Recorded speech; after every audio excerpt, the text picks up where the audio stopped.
Also tonight, we're learning more about the Tesla crash that killed 2 men in spring. This was back in April. The NTSB is releasing new details about what happened leading up to the crash. And some of what they're saying is different than what investigators originally said. Janelle Bluda has more on what investigators are now saying. Well, since the NTSB released their initial findings back in May, they've had a chance to look at the car's steering wheel and the data recorder, which they say is giving them some critical pre-crash information. It was just after 9 p.m. on April 17th. 59-year-old Dr. William Varner and 69-year-old Everett Talbot got inside a 2019 Tesla, drove only 550 feet before crashing into a tree and catching fire, killing both men inside.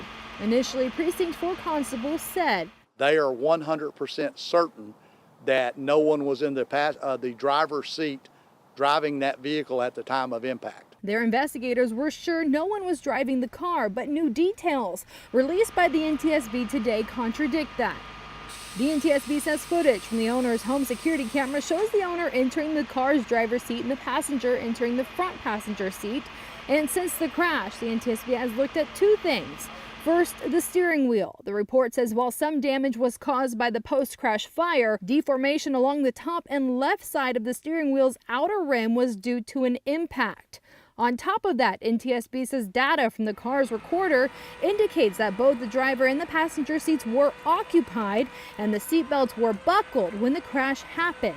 NTSB says the data also indicates that the driver was accelerating before the crash, and the highest speed recorded in the 5 seconds leading up to it was 67 miles per hour. The maximum speed limit on the road is only 30 miles per hour. The fire marshal's report indicates after the fire, Talbot was in the front passenger seat, but the driver, Varner, was found in the back seat.